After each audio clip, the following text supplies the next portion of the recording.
હાય પિયુષ, કેમ છે? મારે તને મળવું છે, તું આવી શકીશ?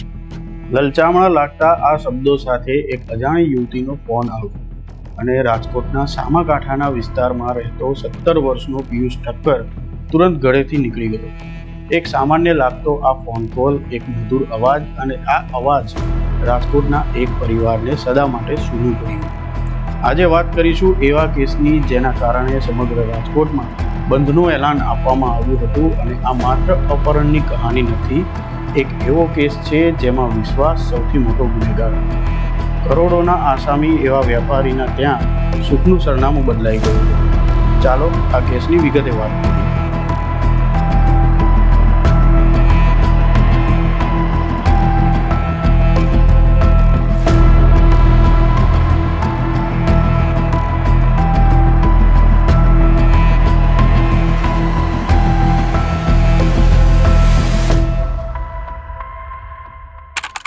જુલાઈ 2006 રાતનો સમય હતો અને વાતાવરણ ચોમાસાનું હતું. રાજકોટના ઇમિટેશન જ્વેલરીના જાણીતા વેપારી જલારામભાઈ પોતાના ઘરે હતા. જોકે જલારામભાઈને માત્ર વેપારી તરીકે જ નહીં, પરંતુ તેઓના દાન અને ધર્માદાને કારણે પણ લોકોમાં મોટી ઓળખ મળી હતી. જલારામભાઈ એટલા ભલા માણસ કે તેમના ઘરેથી જરૂરિયાતમંદ વ્યક્તિ ખાલી જોડીએ પાછો વળે જ નહીં. જલારામભાઈને એકમાત્ર સંતાનમાં દીકરો હતો જેનું નામ હતું પિયુષ. પિયુષ પણ એ દિવસે ઘરે જ હતો અને તે જમીને ઊભો થયો અને પછી ટીવી સામે ગોઠવાઈ ગયો. હજુ તો ટીવીમાં ચેનલો બદલી રહ્યો હતો અને નક્કી કરવાનો પ્રયત્ન કરી રહ્યો હતો કે કઈ ચેનલ જોવી. એ જ દરમિયાનમાં તેને એક અનનોન નંબર પરથી કોલ આવ્યો અને તેણે ફોન રિસીવ કર્યો. સામેથી એક મધુર અવાજમાં છોકરી વાત કરતી હતી. તેણે કહ્યું કે હાય પિયુષ, કેમ છો? પિયુષે પણ સામે જવાબ આપ્યો, હું મજામાં છું, કોણ બોલો છો? જોકે છોકરીએ ઓળખાણ ના આપી અને કહ્યું, મારે તને મળવું છે, શાસ્ત્રી મેદાન પાસે લીમડા ચોકમાં, હું તારી રાહ જોઈ રહી છું, તું આવી શકીશ? જવાબમાં પિયુષે માત્ર એટલું કહ્યું, હા હું આવું છું. કિશોરાવસ્થાના પિયુષને સાચા ખોટાની બહુ સમજણ નહીં. તે સ્વાભાવિક રીતે ઉત્સાહમાં આવી ગયો અને કોલ કટ કરી તુરંત તે યુવતીને મળવાનું નક્કી કરી ઘરની બહાર ડગ માંડવા લાગ્યો. પોતાના ખિસ્સામાં હાથ નાખીને તેણે પોતાના સ્ટનર બાઇકની ચાવી કાઢી અને બાઇક સ્ટાર્ટ કરી રહ્યો હતો કે તેના પિતા જલારામભાઈએ તેણે પૂછ્યું કે બેટા તું ક્યાં જાય છે? યુવતીને મળવા જવાની ઉતાવળ હતી એટલે તુરંત તેણે પપ્પાને જવાબ આપ્યો કે બસ થોડી વારમાં પાછો આવી જઈશ, તમે ચિંતા કરતા નહીં. અને બાઇકને એક્સિલરેટ કરીને તે તુરંત ત્યાંથી રવાના થઈ ગયો. મોડી રાત થઈ પણ પિયુષ ઘરે આવે નહીં. આમ તો તે ગમે ત્યાં હોય રાત્રે 10 વાગે ઘરે પાછો આવી જતો. પિતા સતત ઘડિયાળના કાંટા તરફ જોતા હતા અને બીજી બાજુ ઘરના દરવાજા તરફ નજર કરતા હતા. રાતના 12 વાગ્યા. હવે તેમની ધીરજ જવાબ આપવા લાગી અને તેમણે પિયુષને કોલ લગાવ્યો, પણ તેનો ફોન સતત બંધ આવી રહ્યો હતો. હવે જલારામભાઈ અને તેમના પરિવારની ચિંતા વધી ગઈ. તેમણે સતત કોલ લગાવ્યા, સગા સંબંધીઓને ફોન લગાવ્યા, તેમના મિત્રોને ફોન લગાવ્યા, પરંતુ પિયુષની જાણકારી ક્યાંય મળી નહીં. આખી રાત રાજકોટમાં જલારામભાઈ અને તેમના સ્વજનો પિયુષની શોધખોળ કરી રહ્યા હતા, પણ પિયુષ ક્યાંય મળ્યો નહીં. પિયુષના મિત્રોને પણ પૂછ્યું, પરંતુ કોઈની પાસે તેની કોઈ જાણકારી નહોતી. અને હવે આખી રાત શોધખોળ પછી તેમને લાગ્યું કે હવે પોલીસ પાસે જવા સિવાય કોઈ છૂટકો નથી. હવે તેમણે નક્કી કર્યું અને 15મી જુલાઈએ રાજકોટની પ્રદ્યુમન નગર પોલીસ પાસે ગયા. જલારામભાઈની શાખ ઘણા સારા વ્યક્તિઓમાં થતી હતી. પોલીસે તેમને સાથે વિગતે વાત કરી અને મામલો પોલીસ ચોપડે નોંધાયો. હવે પોલીસ પિયુષને શોધવામાં લાગી ગઈ. બપોર સુધી તો પિયુષનું બાઇક લીમડા ચોક પાસેથી શાસ્ત્રી મેદાનના વચ્ચે ગેટ પાસેથી મળી આવ્યું, પરંતુ પિયુષની જાણકારી ક્યાંય મળતી નહોતી. પોલીસની તપાસમાં હવે દિવસની રાત થઈ ગઈ. 24 કલાક વીત્યા, પરંતુ જલારામભાઈનો એકનો એક પુત્ર હજુ પણ મળી રહ્યો નહોતો. જલારામભાઈના સંબંધીઓ અને મિત્રો પણ તેમની મદદે આવ્યા. તેમણે સાંત્વના આપી, પરંતુ પરિવારજનોની ચિંતામાં સમય જતાં વધારો થઈ રહ્યો હતો. પરિવારના એક પણ સભ્યના ગળામાંથી કોળિયો ઉતરી રહ્યો નહોતો.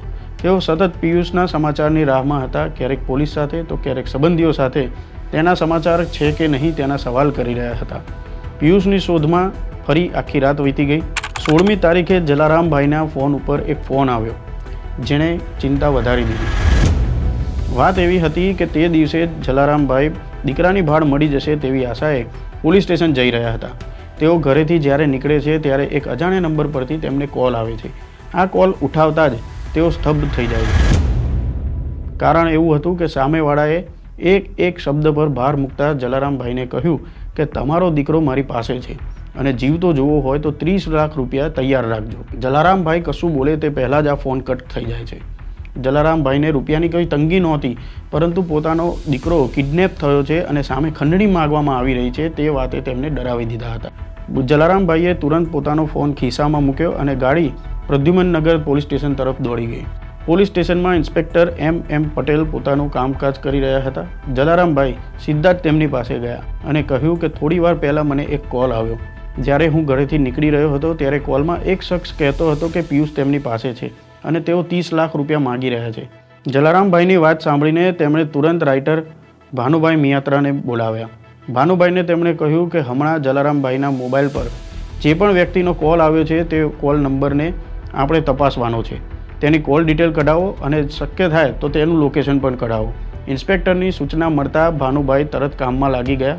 જલારામભાઈને ઇમિટેશન જ્વેલરીનો હોલસેલનો વેપાર હતો. સંપન્ન વ્યક્તિ હોવા ઉપરાંત બજારમાં તેમનું નામ માનભેર લેવામાં આવતું હતું. આ વાત રાજકોટમાં તેમને જાણતા અને તેમના ધંધાને જાણતા દરેક વ્યક્તિને ખબર હતી.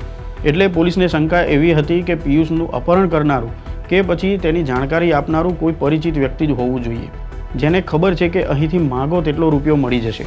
ઇન્સ્પેક્ટર પટેલે સ્વાભાવિક રીતે જલારામભાઈને પૂછ્યું કે તમને કોઈ વ્યક્તિ પર શંકા હોય તો કહો. પણ ક્યારેય કોઈના ઉપર વેરભાવના ના રાખનારા જલારામભાઈએ જવાબ આપ્યો કે મને કોઈના ઉપર શંકા નથી, આવું કોઈ વ્યક્તિ હોઈ શકે નહીં. પીઆઈ તરત જ એવો સવાલ કર્યો કે હાલમાં કોઈ એવું છે કે જેને તમે નજીકના સમયમાં દુકાનમાંથી છૂટા કર્યા હોય અથવા તો નોકરી છોડીને ગયા હોય, જેને આર્થિક તંગી હોય? જોકે તેમણે થોડું વિચારીને જવાબ આપ્યો કે હા, આવો એક વ્યક્તિ તો છે, આશીષ કપિલ નંદા. આ કોણ છે? પીઆઈએ પૂછ્યું. તો જલારામભાઈએ જવાબ આપ્યો કે આ જામનગરનો છે અને તેના પિતા કોન્સ્ટેબલ તરીકે પોલીસમાં ફરજ બજાવતા હતા. એ મારા ત્યાં દુકાનમાં નોકરી કરતો હતો. તેણે થોડા સમય પહેલાં જ મને કહ્યું હતું કે મારે પોતાનો ધંધો કરવો છે. તેણે નોકરીમાંથી છૂટા થવાની વિનંતી કરી એટલે મેં તેને પૂછ્યું કે તારે નવો ધંધો કરવો છે તો તારે રૂપિયાની જરૂર હોઈ શકે છે. તારે કોઈ રૂપિયાની જરૂર હોય તો કહેજે. તેણે કહ્યું જરૂર તો છે સાહેબ. એટલે મેં તેને થોડી આર્થિક મદદ પણ કરી હતી અને ઉધાર માલ પણ આપ્યો હતો, જેથી તે તેના ધંધાની સારી શરૂઆત કરી શકે. પીઆઈએ તેમને પૂછ્યું કે શું આશીષ પિયુષને ઓળખતો હતો? તેમણે તરત જવાબ આપ્યો હા. આમ તો પિયુષની અવરજવર દુકાનમાં રહેતી હતી અને આશીષ અને પિયુષ એકબીજાના ગાઢ મિત્ર હતા. બંને એકબીજા સાથે હસી મજાક કરતા હતા. એક તો આશીષની આર્થિક જરૂરિયાત અને હાલમાં જ નોકરી છોડવી, તે વાતથી આશીષ પીઆઈ પટેલના મગજમાં બેસી ગયો. પોતાની શંકા દૂર કરવા માટે પીઆઈ પટેલે પોતાના સ્ટાફને બોલાવ્યો અને 2 જણને જામનગર જવા રવાના થઈ જવાની સૂચના આપી. તેમણે કહ્યું કે આંખો અને કાન ખુલ્લા રાખીને જામનગરમાં આશીષના ઘરે જાઓ અને જરૂરી માહિતી એકત્ર કરો. જરા પણ શંકા લાગે તો તેને તેડાવી લેજો. બંને પોલીસ જવાનો આશીષના ઘરે પહોંચ્યા. દરવાજો ખટખટાવ્યો. આશીષના પિતા કપિલભાઈએ દરવાજો ખોલ્યો અને સામે પોલીસને જોતા તેમના ચહેરા પર આશ્ચર્ય આવ્યું, કારણ કે હવે તો પોતે સ્ટાફમાં નથી, તો પછી પોલીસ કેમ આવી હશે? તે કોઈ સવાલ પૂછે તે પહેલાં જ સામે ઊભેલા 2 જવાનોમાંથી એક જવાને સવાલ કર્યો, આશીષ ક્યાં છે? તેમણે સામે સવાલ કર્યો કે તમે કોણ છો? તેમણે કહ્યું અમે રાજકોટ પોલીસ. કપિલભાઈ પોલીસની કામગીરીથી સારી રીતે વાકેફ હતા. તેમને સમજતા વાર લાગી નહીં કે આશીષે કંઈક ગડબડ કરી છે. તેમણે કહ્યું કે આશીષ તો ઘરે નથી, પરંતુ હું તેને કોલ કરીને પૂછું છું, તમે અંદર આવો. તેમણે પોલીસ જવાનોને ઘરે બેસાડ્યા અને પછી આશીષને કોલ લગાવ્યો.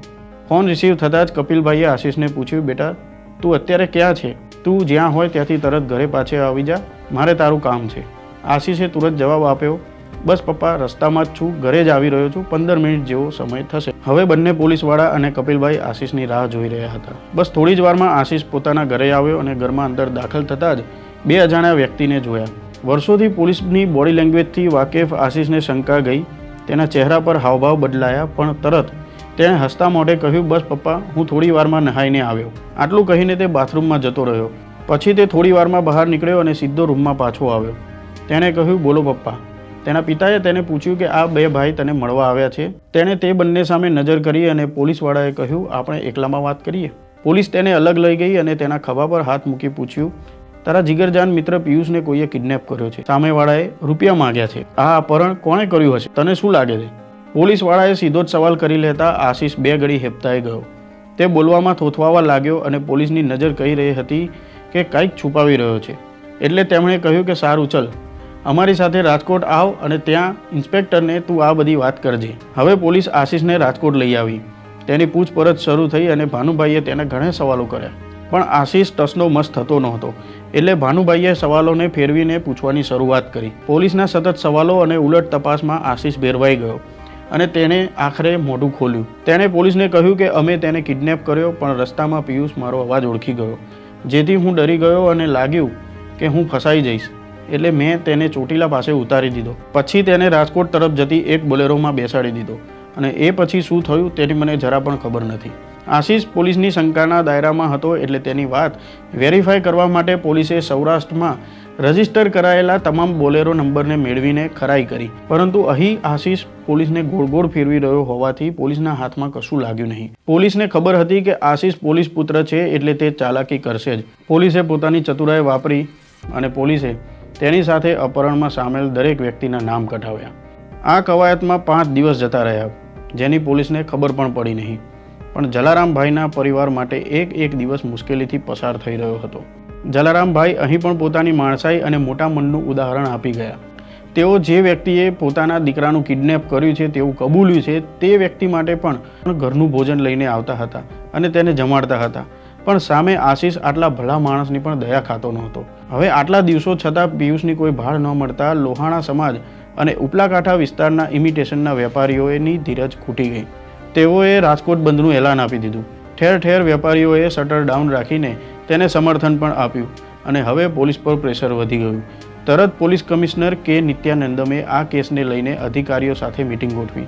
તેમણે તુરંત આ કેસને સોલ્વ કરવા માટેના સૂચનો કર્યા અને માર્ગદર્શનો આપ્યા. અત્યાર સુધી પોલીસ આરોપી આશીષ સાથે માનવીય વલણ અપનાવી રહી હતી, પરંતુ રાજકોટમાં બંધનું એલાન થયા પછી પોલીસ કમિશનરે કડક સૂચનાઓ આપી અને હવે પીઆઈ એમ પટેલે આશીષના સંપર્કમાં રહેતા 20થી વધુ આરોપીઓની પૃચ્છા કરવાની શરૂ કરી, જેમાંથી જામનગરના સલીમ ઉર્ફે સલ્લુને પૂછપરછ માટે પોલીસે બોલાવ્યો. હવે પોલીસને અહીંથી વધુ વિગતો મળવાની હતી. પોલીસે સલ્લુને આશીષની સામે લાવીને જ ઊભો રાખી દીધો. સલ્લુની સામે આશીષની નજર પડી અને થોડી જ ક્ષણોમાં આશીષ પોલીસ સ્ટેશનની અંદર રડવા લાગ્યો. અને પછી રડતા રડતા પોલીસને આશીષે જે પણ કંઈ કહ્યું ત્યાં બધું જ બદલાઈ ગયું. તેણે કહ્યું કે અમે પિયુષને કિડનેપ કર્યો હતો અને તેની હત્યા કરી નાખી છે, જે પછી અમે લાશને હિંગોળગઢના જંગલમાં સળગાવી દીધી છે. પિયુષ જ્યારે આ વાત પોલીસને કરી રહ્યો હતો ત્યારે પોલીસ સ્ટેશનમાં જલારામભાઈ હાજર હતા અને તરત જ તેમણે પોક મૂકી. તેમને આ વાતનો ભરોસો નહોતો, કારણ કે આશીષને તેમણે દીકરાની જેમ સાચવ્યો હતો. તેને ધંધો કરવા માટે રૂપિયા આપ્યા હતા, ઉધાર માલ આપ્યો હતો અને અહીં સુધી કે પોલીસને જ્યારે તેના ઉપર શંકા હતી તે જાણીને પણ તેના માટે તે ઘરનું ભોજન લાવતા હતા. તેણે પોતાના એકના એક દીકરા પિયુષની હત્યા કરી નાખી છે તે વાત તેમના માનવામાં આવતી નહોતી. જેને આટલો સારી રીતે સાચવ્યો, આવું તે કઈ રીતે કરી શકે? આ વિચાર જલારામભાઈના મગજમાંથી જતો નહોતો. પણ અહીં તેમના નંબર પર એક અજાણ્યા નંબર પરથી કોલ આવ્યો. તેઓ દીકરાના આઘાતમાં હતા અને તેમણે પોલીસની સામે જ તે કોલ રિસીવ કર્યો. સામેવાળો બોલ્યો કે તમારો પુત્ર મારી પાસે છે અને જીવતો જોઈતો હોય તો પૈસા તૈયાર રાખજો. ફોનમાં આવી ધમકી મળેની વાત જલારામભાઈએ તરત જ ત્યાં હાજર પોલીસ કર્મીઓને કરી. અહીં પોલીસવાળા પણ ચમક્યા કે એક તરફ પોલીસની કસ્ટડીમાં રહેલો આશીષ અને સલ્લુ પિયુષ હત્યા કર્યાનું કહેતા હતા અને બીજી બાજુ કોઈ અજાણી વ્યક્તિ ખંડણી માગી રહી છે, કોલ કરી રહી છે અને કહે છે કે પિયુષ તેની પાસે છે. પોલીસે આશીષ અને સલ્લુને ફરી પૂછપરછ માટે લાવી સત્ય શું છે તે કહેવા માટે કહ્યું અને તેના માટે તેમણે જે કરવું પડે તે કામ શરૂ કર્યું. આશીષ પણ કોઈ જાતના ગોળ જવાબ ના આપતા તેની સાથે સામેલ લોકોનું નામ કહેવા લાગ્યો, જેમાં મહેન્દ્રસિંહ લખધીરસિંહ સોઢા, રવિ નંદા, જિગ્નેશ દસાડિયા, મકસૂદ ઉર્ફે મેઘો, મોહમ્મદ યાસીમ ઉર્ફે બબો અને નરેશ સરફનું તેને નામ આપ્યું. તરત જ પોલીસે પૂછ્યું કે તો પછી પેલી છોકરી કોણ હતી જેણે પિયુષને ફોન કરીને બોલાવ્યો હતો? કહ્યું હતું કે મારે તને મળવું છે. તેણે નામ આપ્યું, તેનું નામ દીપ્તિ છે, જે નરેશ ઉર્ફે સરફની બહેન છે. જોકે પોલીસ આ દિશામાં પણ આગળ વધવા સાથે સાથે એ વાતની પણ ખરાઈ કરી લેવા માંગતી હતી કે પિયુષની હત્યા થઈ છે. પોલીસ તે જંગલમાં જઈને સ્થળ ઉપર તપાસ કરવા માંગતી હતી. 28મી જુલાઈના એ દિવસે પોલીસ રાજકોટથી 60 કિલોમીટર દૂર આવેલા હિંગોળગઢના જંગલમાં પહોંચી. તેમની સાથે આશીષ અને સલ્લુ પણ હતા. તે લાશ જ્યાં સળગાવી હતી તે જગ્યા પોલીસને બતાવી. પોલીસને ત્યાં રાખ દેખાઈ. તપાસ કરી તો ત્યાંથી હાડકાં પણ મળી આવ્યા. પોલીસે એફએસએલની ટીમને પણ બોલાવી પંચનામું કર્યું, હાડકાં કબજે કર્યા અને ડીએનએ ટેસ્ટ માટે મોકલી આપ્યા. થોડા દિવસોમાં જ એફએસએલનો રિપોર્ટ આવ્યો અને હાડકાં પિયુષના જ હોવાનું સામે આવ્યું. બસ આ રિપોર્ટ પછી ખંડણી માટે આવેલો છેલ્લો ફોન, જલારામભાઈની પિયુષને પાછો જીવતો મળવાની આશા, બધું જ તૂટી ગયું. હવે સત્ય સ્વીકારવા સિવાય કોઈ છૂટકો નહોતો. પણ જે આશીષને આટલો સાચવ્યો તેણે આવું કેમ કર્યું હશે? મર્ડરનો મોટિવ જાણવો જરૂરી હતો, કારણ કે કોર્ટમાં અધૂરા કામ સાથે ઊભા રહેવાય નહીં. આ પછી આશીષ જે પણ કંઈ બોલ્યો તે ચોંકાવનારું હતું, કારણ કે જો પિયુષ એ વખતે બોલ્યો ના હોત તો કદાચ તે આજે જીવતો હોત. વાત એવી હતી કે આશીષ જ્યારે ધંધો કરવા માટે અલગ થયો તે દરમિયાનમાં આશીષની સગાઈ થઈ હતી. લગ્ન માટે તેને પૈસાની જરૂર હતી, એટલે તેણે વિચાર્યું કે પિયુષનું અપહરણ કરીને રૂપિયા માંગવામાં આવે તો જલારામભાઈને ક્યાં ખોટ છે. તેણે આ માટે પ્લાનિંગ કર્યું અને નરેશ સરપ અને તેની બહેન દીપ્તિને બોલાવી પ્લાન સમજાવ્યો. પછી જામનગરના અન્ય આરોપીઓને પણ તેમાં સામેલ કર્યા હતા. પ્લાનિંગ મુજબ 14મી જુલાઈએ નરેશ ઉર્ફે સરપની બહેન દીપ્તિ પાસે પિયુષને ફોન કરાવ્યો હતો અને તેને લીમડા ચોકમાં આવેલા શાસ્ત્રી મેદાનમાં બોલાવ્યો હતો. જેવો પિયુષ ત્યાં આવ્યો કે આરોપીઓએ તેની આંખે પાટા બાંધી દીધા. પછી તેને જબરજસ્તી ઇન્ડિકા કારમાં બેસાડી દીધો અને જામનગર લઈ ગયા. જામનગરમાં રણજીત સાગર ડેમ પાસે ખોડિયારનગરની કોલોનીમાં એક મકાન પણ તેમણે ભાડે રાખ્યું હતું, જ્યાં કોઈ જોઈ જાય નહીં તે રીતે તેઓ પિયુષને ત્યાં રૂમમાં લઈ ગયા. તેઓએ પિયુષને અલગ રૂમમાં રાખ્યો હતો અને ત્યાં પણ તેની આંખો પર પાટા બાંધી રાખવામાં આવ્યા હતા કે જેથી તે કશું જોઈ ના શકે. આ દરમિયાન શખ્સો એકબીજા સાથે વાતો કરી રહ્યા હતા, જે વાતો પિયુષ સાંભળી શકતો હતો. પિયુષ આશીષનો અવાજ ઓળખી ગયો. પિયુષ તરત બોલ્યો, આશીષ, તે મારી સાથે આવું કેમ કર્યું? તારે જેટલા પૈસા જોઈતા હોય એટલા મારા પપ્પા પાસેથી અપાવી દઈશ. આશીષ આ શબ્દો સાંભળીને ચોંકી ગયો. તેને થયું કે હવે ફસાયા, અને હવે હું ફસાયો તો આખી ટોળકી ફસાઈ જશે. તેથી તેણે બીજા ગેંગના મેમ્બરને કહ્યું કે હવે આપણે પિયુષને બહુ લાંબો સમય રાખી શકીશું નહીં. હવે આપણું નામ ખુલી જશે. પિયુષને જ્યારે આપણે છોડીશું ત્યારે તે પોલીસ પાસે જઈને બધું બકી શકે છે. રૂપિયા તો જશે જ, પણ આપણે જેલમાં પણ જવું પડશે. તેમણે આ દરમિયાન પિયુષની હત્યાનો પ્લાન ઘડી નાખ્યો અને પછી લાશનું તેઓ શું કરશે તેનું પણ પ્લાનિંગ તેમણે કરી નાખ્યું. તેઓ પિયુષને ઇન્ડિકા કારમાં વીરપુર અને પછી જેતપુર અને પછી તેને ચોટીલા લઈ ગયા અને હવે તેને હિંગોળગઢના જંગલમાં લઈ ગયા. હિંગોળગઢના જંગલમાં લઈ જઈને આશીષે પિયુષને પથ્થરના ઘા મારવાના શરૂ કર્યા. થોડી જ વારમાં પિયુષે જીવ છોડી દીધો. આ પછી આ શખ્સોએ સાથે લાવેલું પેટ્રોલ તેના ઉપર છાંટ્યું અને સળગાવી દીધી, જેની પાછળ આરોપીઓનું એવું માનવું હતું કે પિયુષની ઓળખ નહીં થાય, અને જો ઓળખ નહીં થાય તો પછી આ ત્યાં સામે આવશે નહીં. બાદમાં તેઓ સ્થળ છોડીને જતા રહ્યા, પરંતુ આશીષે પિયુષનો મોબાઈલ પોતાની સાથે રાખી લીધો અને એ દિવસે જ્યારે રાજકોટ પોલીસના 2 જવાનો તેના ઘરે આવ્યા હતા ત્યારે નાહવાના બહાને તેને બાથરૂમમાં જઈને એ મોબાઈલ છુપાવી દીધો હતો, જેની જાણકારી મળતા પોલીસે બાદમાં આ મોબાઈલ પણ રિકવર કર્યો હતો. પોલીસ આશીષ અને રવિને પેટ્રોલ પંપ પર લઈ ગઈ, જ્યાં તેની ઓળખ પરેડ કરાવવામાં આવી, જેમાં પેટ્રોલ પંપના કર્મચારીઓએ આશીષને ઓળખી બતાવ્યો, કારણ કે એણે જ 2 લીટરવાળી બોટલમાં પેટ્રોલ ભરવા માટે કહ્યું હતું. Mobile call detail, FSL report, DNA report, 183 સાક્ષીઓ, પંચનામા જેવા 300થી વધુ પુરાવાઓ સાથે પોલીસ કોર્ટમાં હતી, જેને આધારે રાજકોટ સેશન્સ કોર્ટે અપહરણ, હત્યા અને પુરાવાના નાશના ગુનામાં આશીષ અને સલીમ સલ્લુને આજીવન કેદ કરી હતી, જ્યારે દીપ્તિ સહિતના 6 વ્યક્તિઓને છોડી મૂક્યા હતા. આ કેસનો ચુકાદો આવ્યો ત્યારે સુધીમાં મોટાભાગના આરોપીઓ જેલમાં હતા, પરંતુ નરેશ ઉર્ફે સરપનું એન્કાઉન્ટર થયું હતું. ઘટના એવી હતી કે PI BD રબારીની ટીમ તેને પકડવા માટે મથતી હતી, ત્યારે એક બાતમીને આધારે 20મી ઓગસ્ટ 2006ના રોજ સવારના 6:30 વાગ્યા આસપાસનો સમય હશે, વાંકાનેર બાઉન્ડ્રીની નજીક પોલીસ તેને પકડવા માટે ગોઠવાઈ ગઈ હતી. જોકે બાતમી પ્રમાણેનું નંબર પ્લેટ વગરનું બાઇક લઈને તે આવી રહ્યો હતો, પરંતુ પોલીસને જોઈને તેને સ્પીડ વધારી અને તેમાં એ સ્લીપ ખાઈને પડ્યો.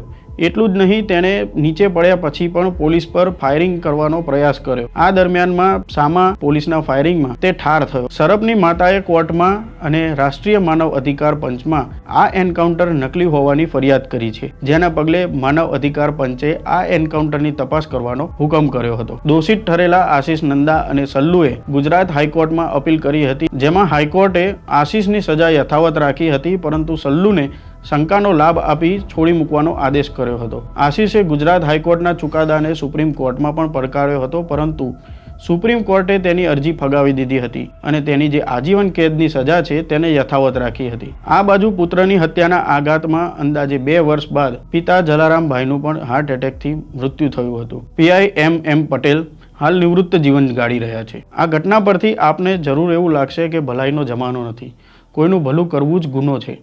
તો આ કહાની પરથી આવી શીખ લેનારા ઘણા હશે, પરંતુ એ શિખામણ લેવા કરતાં એ સમજવું વધુ જરૂરી છે કે જેણે આપણા કપરા સમય પર આપણો હાથ પકડ્યો હોય તેની સાથે આવી દગાખોરી કરવી કેટલી યોગ્ય છે? આપ સમજુ છો, સારો નિર્ણય કરજો. હાલ મને રજા આપો. ચેનલને સબસ્ક્રાઇબ કરી લો, કારણ કે ફરી આવીશ નવી કહાની સાથે. નમસ્કાર. વૈષ્ણવજન તો